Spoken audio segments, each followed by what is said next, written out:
Hello everyone, Adele Schuster here from Schuster's Building Components. I wanted to take this opportunity today to talk to everybody about the importance of properly finishing your door unit. So first thing I want to talk about is there are 6 sides to every door. Oftentimes you only think of the front and the back, making it seem like a two-sided door, but really we often forget about the top, the bottom, the left, and the right side of the panel. I like to compare this to a car.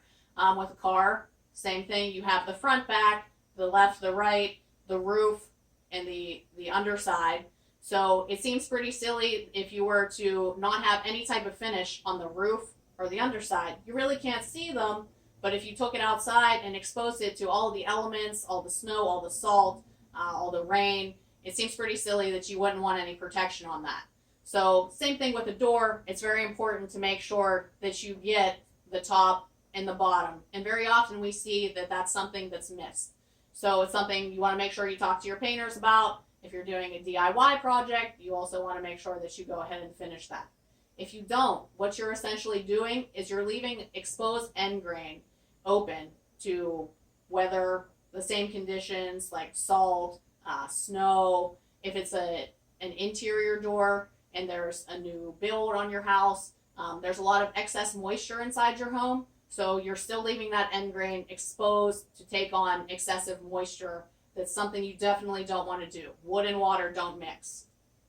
So there are some doors we have here that come factory sealed on the tops and on the bottoms. General rule of thumb, if it's an exterior door or a fire door that has a sweep on it, you're protected on that bottom side there. You would only need to go ahead and seal the 5 remaining sides. General practice, rule of thumb, if you're unsure, you want to just make sure you go ahead and seal all 6 sides. It's always better safe than sorry, right? So ask your inside sales representative if you need any finishing instructions or any further questions about your product. They'll be glad to help you out with that. One other thing I want to talk about when you're finishing a unit, there's a preference out there where some people like to leave the doors on the hinges when they finish them. Some people, however, like to take them off. If you're going to be one of those people who take the door off, it's very, very important that you think of your door and all of the components in it as a family. So you have your different family members, from the jamb to the hinges to the slab. They're all machined together and put together as one family. Once you finish the door, you want to make sure it goes back to that family so that it operates just as well as when it was put together.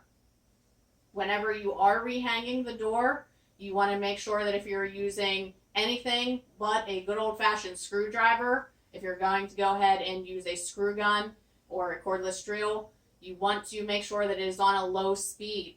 The reason being is if they're on a high speed, you can go ahead and strip all the screws of the hinges out, and that's not something that's very fun to replace for you, for our service team, or for the end user.